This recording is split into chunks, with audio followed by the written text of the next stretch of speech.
Maayong adlaw kaninyong tanan nga nagpaminaw karon ning tulumanon, kini ang akong suliran. Ilabi na ninyo Dr. Rene Obra ug Attorney Elaine Bathan. Ingon man sa mga artista nga maghatag og kinabuhi ning akong suliran.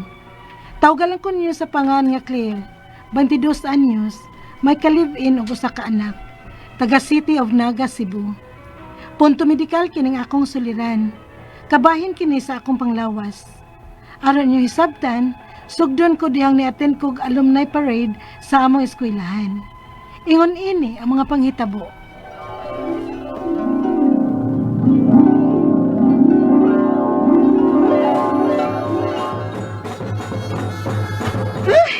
Kainit ba ining among parade, oy?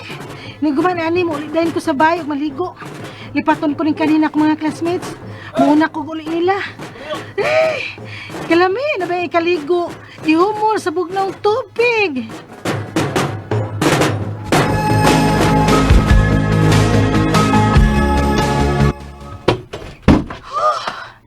Da, huwasan lagi ko sa kainit sa lawas, suman ko makaligo. Ay, nainas akong gibati sa kainit ganina, oy. Mura man ko og padung ma-heat stroke simba ko sa kainit. Siling fan, pandaron na ako. Samtang magpaog ako sa akong buhok. Aron dali rang mauga. Ay, kanindot, paminahon sa akong gibati. Dili sama ganina sa parid. Nga murag mabuto ang akong mga ugat sa usa kainit. Hoy, Claire! Ma! Kuyawan ako ni mamada. Pakuyaw man ka. Usap ka ba yan ka? Gusto na kang mamatay? Unsa? Matay ba maoy? Gusto kang musunod ni Papa ni mo? Nga nitaliwa na? Naunsa man kadya maoy? Kalit man lang kadiha. Nayabag ka na gitingaling, bayana ka. Pag nga ng ceiling fan! Nganong pagmon man na ako, ma, nga nagpauga pa man ko sa akong buhok. Kahit gid kay kag bayhana ka na. Di gid ta mo patuos akong isulting ayaw lagi ang bisyuhan nimo. Hunungan na nga human mo kaligo, magpahangin dayon ka. Kay makapanuhot lagi na. Imagine ako no, gikan kas lakaw. Nagparid-parid mo. Perting inita ganihas kawas. Unya naligo ka? Patay ang lawas mo ana. Gisobhan nimo bugnaw ang init imong lawas. Sakit tabayas panuhot ana Ay day. ma, wa ko kailaan ng panuhot no. Sige, inalang unya ana. Nag-agi ka na rabag panganak. Masuway ka naman bitang babayhana ka? Ma.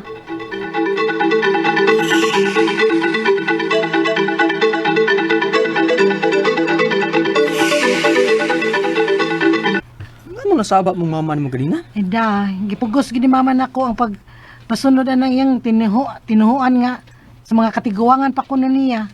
Nagikan ko na sa kainit, di pwede maligo. Pero ma'am, sanay ba yung training ni mama ng order? Sunod lang ta. Bisag pirtig yung inita ganina. Sus, kung ikaw pala niyasak kong dapit, Jo. Mamatay ko sa kainit. Kaysa gingon ni mama nga mamatay ko nga naligo gikan sa init. Kay murag nahuwasan gid ko ganina no nga nakaligo ko. Og nakapahangin sa ceiling fan. Basta. Inandi ka nga mausanay tinuhuan na mong mama. Did ko na maayo. Jo.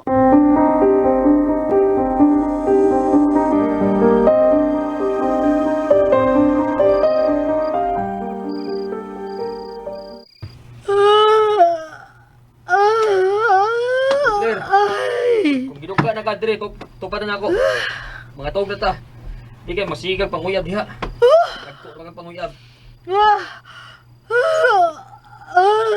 Uy, unsa ka, uy? Sunod mo na yung panguyab. Murag di kabuhi man ko, Jo. Ha? Pangayo igo ko gaplas ni mama dito be. Aplasi ko. Ay murag grabe sa gyud na akong panuhot da. Kaya di ko ganan mo higda kay punga. Ay, murag ang akong panuhot di atago sa akong kuto-kuto. Maong maghutang kong dugan. Ug murag nagngulngul ang akong buko-buko. Unsa?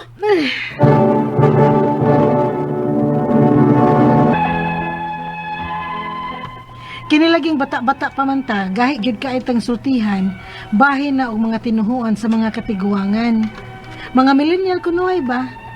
Apan adtoy kayo na, murag napildi gyud kong mama og katarungan kung ang iyan ang pagtulunan ang hiskutan. Kay grabe gyud sa akong panuhot og kabuhi. Hangtod nga nibuan na lang, wa pa gyud ko mauli eh. Unya. Ay, duga din imawa ang kabuhi, ma. Kabuhion palagi ko ron. Aw, posibleng di na mawa nimo. Kabuhiunon ka na gyud, Claire. Nabihas ang mama, Kabuhiunon na lagi ka anak perme. Kaya saon manggod ka nga gahi ka man kay ong sultihan. Di naman mininyo tuhuan nga nag-una pa man unta mininyos duyan. Oh, nalagi, ma. Una, nituon ako nimo. Kaya dili lalim. Pero uwahin ang tanan. Giyabusara na ni magmaayong imong lawas, Claire. Para kaligo nito eh. Muragwa naman kay ligo-ligo, bayhana ka. Buwang nga sa bitaw, ma. Sukad ko nga may mga gipamati. Mura ba og mahadlok man sa kog tubig? Unsa?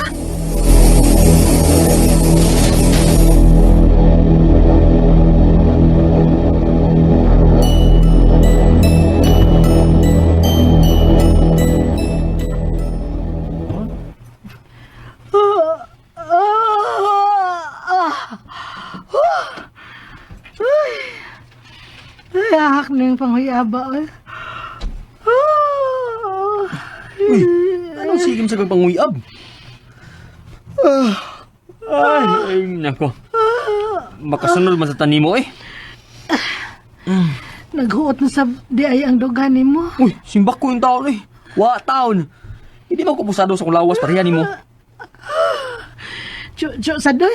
Nga na lagi kang sigag panguyab na. Murag tuyoon yun mo. Punga nga akong dugan ang ginawa. Ug ipaagi ko na lang panguyab para makaginhawa kong tarong. Uy, ni apay. Panugab na ko nga aslom. Ay, kalagot na biyain ni. Ay, Acidic naman tingali kayo, Claire. unsa?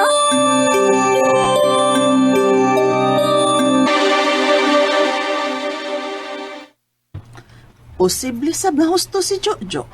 Kay sa una sabgod, has kang hiliga sabgod ni mog soft drinks. Uy, ingon man junk food. Mao din ni maka-acidic, ma. Ay, kaayo. Unya, maura ba'y lami kay nimo ng kanon og imnon sa una? O, bisan gani karon. Ma, Nalimot ka? Nga nakapa-check up naman ditaan ng Dr. Pinya sa una? O gibawalan ka naman gani adto niya og soft drinks og junk food? Og tungod kay gisupak man nimo, aw balik na sab ka nang gibati nimo. ma. Musuway lang sab tag binisaya uy. Kay basin pa di ay may lain pang makitang tambalan kung unsa ng pagsigig huot sa imong dughan.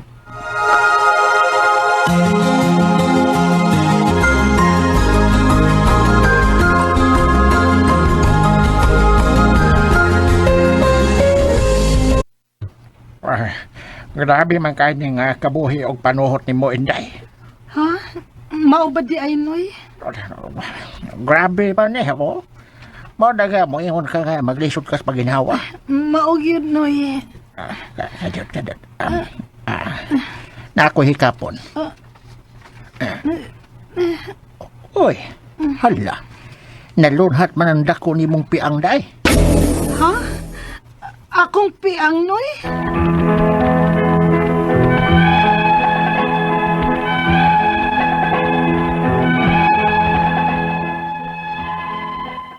Matod sa akong mama, may dako kong piang sa akong dugan sa bata pa ko.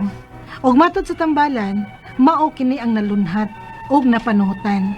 Mao ko nung maglisod ko sa paginhawa. Ang akong mga pangutana mo kining mosunod unang pangutana. Maligo ko kaniadto bisan gikan ko nagbuwad sa init. Og human ko kaligo, mapatumong dayon ko sa ceiling fan samtang magpauga sa buhok. Dili ba din na maayo sa lawas nga murag gikabuhi o gipanuhot man ko? Og sukad nga magipamati ko, murag mahadlok na kog tubig. Ngano man. Ikaduha pangutana. Sadyang nagsugod na ang akong kabuhi og ang paghuot sa akong dughan, makulbaan na dayon ko. Nerbyusa na ko pirme ug dili na ko pabuwag og kauban. Og daghan na kaay ko og gihuna-una, ilabi na sa akong papa nga nitaliwan na. Kuyaw ba kung mabuang ko ini? Ikatulong pangutana. Sa pagkakaron, magsigi og hut akong dughan, punga nga iginhawa, ug magsigi ko og panghuyab, ug magsigi ra ba ko og pahilot permi. Makadaot pa na magsigi og pahilot? Makalata ko na sa unod. Tinuod ba? Ikaw pat nga pangutana.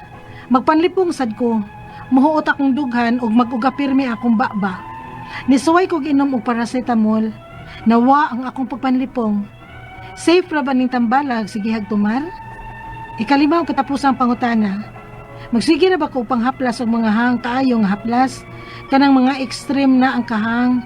Dili ba ni makadaot sa lawas, nga bisan unsa na lang nga hang ang akong ihaplas? Palihog, tabangi og tambagi ko. Kini ang akong suliran, Claire. Mayong adlaw mga suking paminaw dinhi sa tong programa, kini ang akong suliran. Adi na sa bako si Dr. Rene Obra makiguban kaninyo karong adlaw. Tungod lagi kay usaman ako ka medical doctor o sa psychiatrist o sa drug addiction specialist. Ako motambag sa mga problemang punto medical, punto personal, emotional, psychological, behavioral, ug inyong mga problema sa mga ginadiling drugas.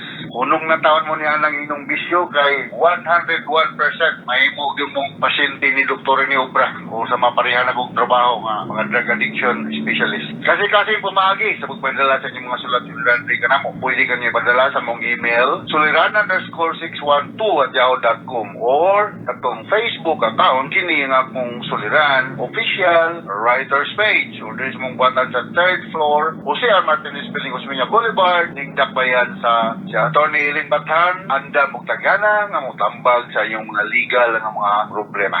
Alright? Standby mo mga sukintig paminaw kay mobalik ni kahuman ani nga pahinumdum. Baligon si Claire nga taga Naga City, Cebu. Punto medical ang problema ni Claire. Iya kan ipadala sa akong datong Facebook account kini nga akong suliran official writers page. No? So punto medical ang problema ni Claire. Ako lang din paningkamutan Claire matubag na ko rin yung mga problema o pangutana. Unang pangutana ni Claire, maligo ko kani adto bisan gikan ko nagbuhat sa init ug human ko kaligo magpatunong dayon ko sa sa ceiling fan samtang nagpauga sa buhok.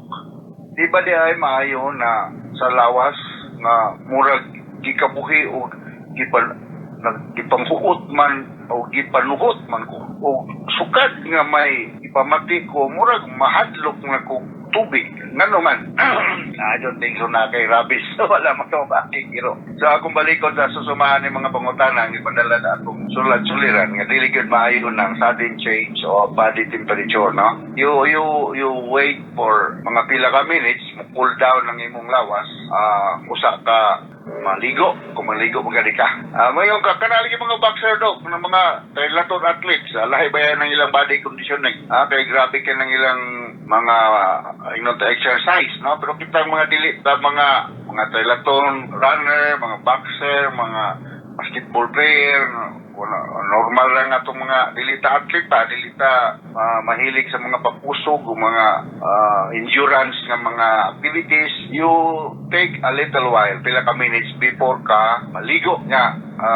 Wala pag mahadlok og tubig, maybe because kay ma-associate nimo ang tubig na naghuot lang imong dughan, na maminaw ikabuhi na ka, so mauna nga mura inong kag mahadlok og tubig. So take a little while before ka maligo kung gikan ka sa init. So gikan ka nagpanday o sa massage semento, ayaw kaligo, pwede ra siguro manrapo lang sa so nga duha pangutana sa dihang nagsugod na ang akong kabuhi ug ang paghuot sa akong dughan na nagpulbaan na dayon ko, nervyoso na ko perme ug di na ko buwag ug kauban, daghan na kayo ko ug yun na huna, labi na sa akong papa nga taliwan na. Kuya ba ning mabuang ko? Really, layo pati kali ka mabuang, no? Kini nga itong itawag ko anxiety or mga apprehension sa aning kinabuya. Normal na na kung nilit na sigurado kung sa may mahitabo, no? So, magkabuhi ka, rather masakit yung imong kuto-kuto, hindi na kay stress ulcer or na kay hyperproduction of gastric acid due to stress, Nabaya, makapag kaya daghan nga mga asido diya sa atong tiyan.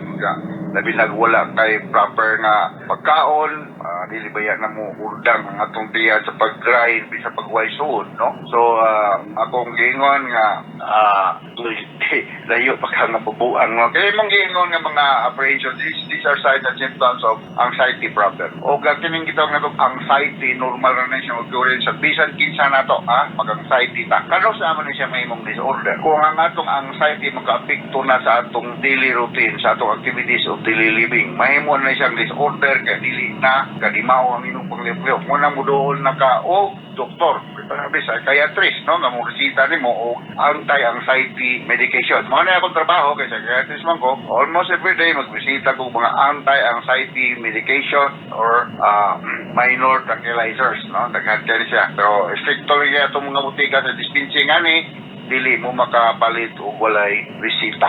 Okay? So ikatulong pangutana, sa pagkakaroon, magsige huot ang akong lugan. Punga nga maginhawa. Sige ko o panghuyap. Sige, gasag ko o pahilot, permi. Makadaot pa ning magsige o pahilot, makalata ko no sa unod. Tinood ba? Ako, pahilot pa sa ko. Kanagapoy ko. Sa unang doon akong tinis. The following day, lamig nindot kayo magpahilot. Kada sa matrain nga manghihilot, maayo, sakto ra ang iyang kakusgon. Kayo basig, ang mahilot ni mo, poy, inon sa proper training, dili maayo pagka. Pero ang massage is one of the alternative medicine. Nana sa mong libro, no? So, dili na makadaot ang massage. Magpa-reflect, massage, sa pamandiha ng mga alternative medicine, ako balikon, usa naka-chapter sa among libro, naana siya. No? So, ganang train lang na tao or naikasinatian ang himo niya kay kung imo lang patamak-tamakan diya, members pamilya, imong kiil o imong buko-buko, posible pa kang ma-injured ka sa imong spinal cord, imong spinal column. Okay? So, dili sakto nga o dili tinuod nga makadaot ang paghilot o kini imong gingon nga magsakit ang imong kuto-kuto posible akong balikon nga na kay hyperacidity, no? Maayo gud siguro na makasalaga ora kay mag South General Hospital diya mari mo sa syudad magpatanaw ka og gastroenterologist. Ikaw ba pangutana magpanglipong sab ko, muhuot ang akong lughan o magsige permi ang akong mag-ugah ang akong baba. Misuway ko inom o paracetamol, Rexidol, nawala. Kanang Rexidol or paracetamol, na siya, analgesic na siya, antipyretic, no? Analgesic, no? Pero mas mayo gud basig taas kang blood pressure, diyan sa health center, magpa-check lang ka. Yung bata ko magka-clear, no? 20 pila edad mo clear, 22, no? So, bata pa kayo ka. Magpagkuha lang kasi mong blood pressure o dili ba taas, mauna ako ay ka-sulti, no? Ikalimang pangutana, magsige na ba ko o pang-haplas o mga haplas nga halang tayo? Makadaot pa ni? Dili ba ni makakuan sa lawas? Bisan unsa na lang nga halang ang akong haplas. Ayaw lang sa nang halang tayo. Eh kung halang tayo ang akong haplas, mag-cause ni siya skin irritation. And most likely, magka-blister ka diya. Sakto-sakto lang, ayaw nang halang kayo. Naman tayo nagan nga mga liniment or mga lotion nga pwede gamiton hilot or pang-haplas, no? Kubalikon, ayaw ng sobra kahalang, kaya mag-cause ni siya skin irritation, blisters na diha, mag-infection, ha? Maunay kuhaan nga, magka-problema nyo talaga, tinanglan na sila ng antibiotic o tambal. Okay? So, inaot nga, nakasabot ka sa kombinasyon sa imo bear, no? Permi ko man ang naga, kay nalagay ko bahay kubo na sa katawan, suroy ko niya, lingaw. Nindot kayo nga hangin na sa probinsya, kaya rin sa syudad. Noon ganito si Jimmy, si Bilo Paparon nga. Ano lang isabay-sambay din, okay? Lingaw na din Okay, so once again, inagaro na gawin na kuto kung pagtalunan garo kadlawa. Ako si Dr. Rene Obra. Maningkapot ng ko kami ni Atty. Iling Batsan nga makahatag ni kulor, kahaya, kadasig. Dahil mga problema ang ipadala sa ligram mo, ha? From all of us here sa Radio Mindanao Network Production Center, Radio Munition Wide, Tatang Mariman, daghang salamat o maayo.